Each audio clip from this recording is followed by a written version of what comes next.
पहला है मूल्यांकन आयु के आधार पर आप किस आयु वर्ग के हैं। जहाँ तक समझते हैं नॉर्मल व्यक्ति के लिए हुआ क्या, वो अपनी उससे आप पूछेंगे आप किस आयु वर्ग के हैं तो वो बॉडी की आयु बताएगा। ठीक है ना, कि आपकी बॉडी, हम क्या भैया हम तो 45 क्रॉस कर गए जी। लेकिन अब बात यहाँ उससे नहीं है, उससे ये है कि आपने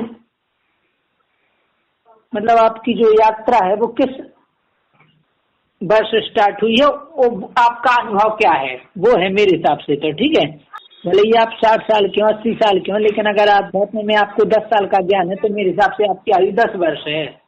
बाकी ठीक है, आदमी अपने हिसाब से बताए 30-40 जो भी है जी की, तो लगभग जी मान 18-19 साल तो लगभग हो ही गया अपन को, है ना। अगले उत्तम मूल्यांकन ज्ञान के आधार पर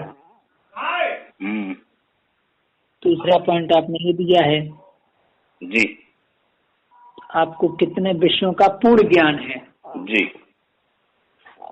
अब विषय प्रभु जी और पूर्ण ज्ञान के मामले में मेरी राय ये है जी कि दुनिया में जितने भी ज्ञान विषय हैं, चाहे वे आध्यात्म के विषय क्यों ना हो,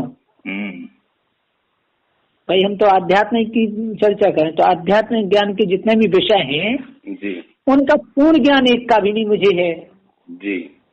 और ना मैं मानता हूं कि मुझे उसका पूर्ण ज्ञान जी है। दूसरे की तो नहीं मैं कहूंगा, लेकिन मुझे पता है कि मुझे किसी विषय का पूर्ण ज्ञान नहीं है, क्योंकि विषय तो इतने बृहद हैं कि एक काम में 3 जन्म लग जाएंगे। सही बात है तो उन 3 जन्म में भी हम जो है उनका पूर्ण ज्ञान नहीं कर पाएंगे। तो मतलब पूर्ण ज्ञान अपने आप में हमें लगा कि बहुत बड़ी चीज है, तो इतना कितना ही कोई करे, लेकिन अब कोई की तो नहीं, लेकिन मुझे तो भैया इसका पूर्ण ज्ञान ना हो सकता है, ना है और ना हो मतलब भविष्य में मुझे लगता है कि होगा जी। इसी विषय का पूर्ण ज्ञान करना बहुत बड़ी बात है। कुछ ना कुछ तो छूट ही जाएगा, कितना ही कर लो, और क्या है ना। अगला आपका पॉइंट आपने दिया है कि मूल्यांकन दिनचर्या के आधार पर। हाँ, तो ये बिल्कुल बहुत बढ़िया बात है कि आपकी दिनचर्या कैसी है। दिनचर्या में प्रभु जी अपनी दिनचर्या देखी कैसी है। दिनचर्या एकदम आपको पता है कि सामान्य तौर पर वैसे तो सामान्य व्यक्ति जैसी है जैसे आम आदमी की होती है, उसमें कोई खास विशेष नहीं है, लेकिन बस सुबह वही अपना उठ के ध्यान पूजा जितना होता है, फिर सामाजिक जीवन, उसमें वही अपना स्कूल, थोड़ी बहुत ट्यूशन, और शाम को पुनः फिर अपने घर परिवार के जो काम है वो निपटाना, और जितना टाइम मिलता है उसमें अपना वो जाप। तो ये अपनी दिनचर्या है, इसके अलावा और कोई खास ऐड नहीं किया है। हाँ, बीच बीच में एक अनुष्ठान वगैरह जरूर, जैसे अपने एक आध बीच में 2 बार हो भी अनुष्ठान वगैरह। अब प्लानिंग भी है कि एक आध 2 अनुष्ठान और करने का मन है, तो वो या फिर जो विशेष टाइम आता है आप बता देते तो उस समय अपन करते रहते हैं थोड़ा बहुत जाप वगैरह। हाँ सही है, तो वो चलता है, और इसके अलावा कोई हमारी खास दिनचर्या नहीं है कि जिसके लिए मैं विशेष टाइम दूं या कुछ एक्स्ट्रा करूं। यहाँ कोई वैसा वो भी नहीं है, वरना चलो अपन एक आध बार करते भी तो ऐसा कुछ है नहीं। ग्रुप वगैरह अगर ऐसा हो तो अपन उसमें पार्टिसिपेट करते, लेकिन ऐसा कुछ है नहीं यहाँ ग्रुप जी। अपनी तो है तो अपनी पहचान में नहीं है। सही। चलिए, अगला इसमें आपने दिया है कि मूल्यांकन आय के आधार पर आपकी आय किस वर्ग की है, अर्थात माध्यम से, तो 40 से 60 हजार है ना। हाँ, हमने मध्यम में रखी है 40 से 60 हजार।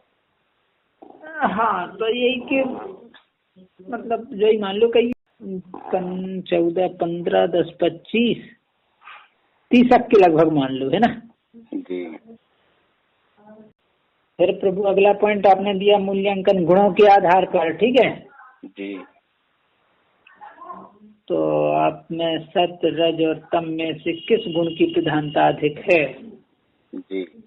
अब मुझे लगता है कि काम की प्रवृत्ति के तो है नहीं अपन, तो तमोगुण तो है नहीं जी। रजोगुण और सत्वगुण जी, रजो और सतो के बीच में हो गए आप। हाँ मतलब रजो खत्म हो रहा है और सतो चालू हो रहा है। हाँ, ऐसा क्योंकि तमोगुण नहीं है, तमो तो बिल्कुल भी नहीं है ना, अपन तमस प्रवृत्ति के ही नहीं है। जी। और अगला है मूल्यांकन व्यक्तित्व के आधार पर, तो आपका व्यक्तित्व नास्तिक, आस्तिक, कर्मकांडी या निष्कर्म।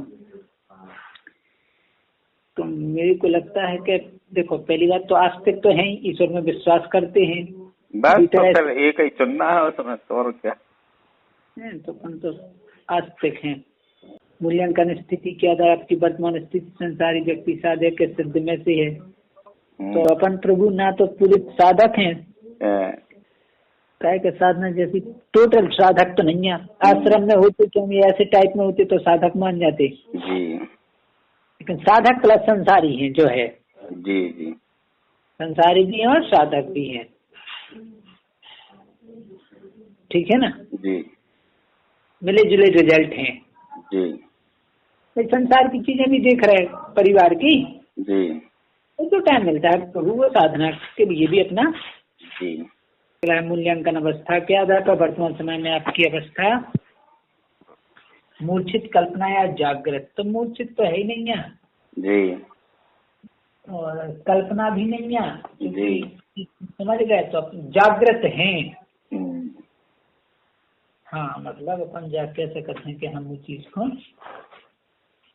भली प्रकार से जो भी कर रहे हैं उसकी हमें जानकारी है जी, ठीक है ना। अब अगला मूल्यांकन बुद्धि के आधार पर, तो उसमें अपने मंद बुद्धि, जड़ बुद्धि, दृढ़ बुद्धि, जिज्ञासु और प्रज्ञा। हाँ जी, मैंने उस दिन आपको शायद बताया था। जी बिल्कुल बताया था। तो अपन जिज्ञासु बुद्धि वाले हैं।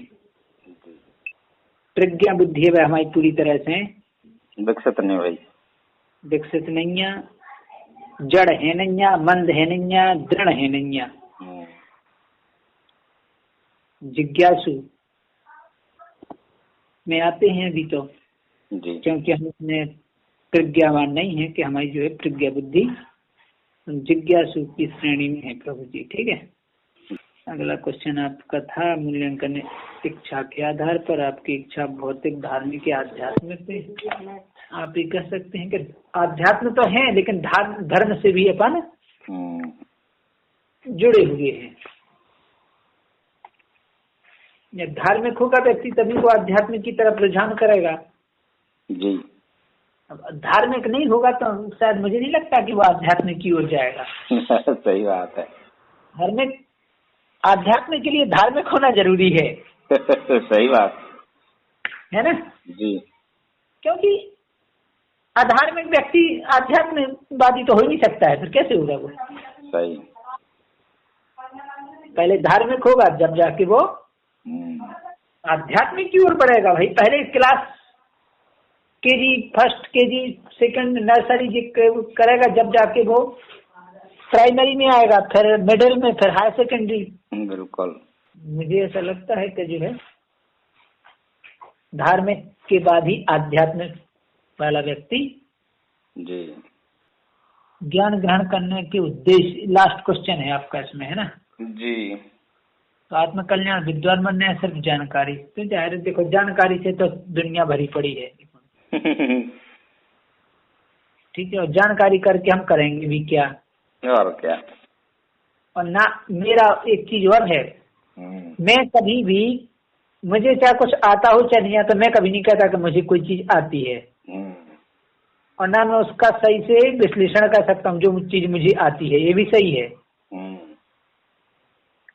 आध्यात्म में खास तौर से अगर मुझे कुछ आता भी है, मैंने खुद से कोई चीज सीखी है, तो मैं उसका वर्णन भी नहीं कर पाता हूँ कि कैसे क्या है, बट जानता हूँ कैसे ऐसे करना है, ये होता है। लेकिन कोई हमसे कहे कि सर आप इसको समझाओ, बता नहीं सकते हैं। ठीक है ना। तो आत्म कल्याण है हमारा तो उद्देश्य, ना कि हमारा विद्वान बनना है, क्योंकि विद्वान बनना तो हमें इसमें है ही नहीं। मुझे किसी को बताना थोड़ी है कि हमें ये आता, भाई साहब हमें तो कुछ नहीं आता, हम तो निराट मूर्ख हैं।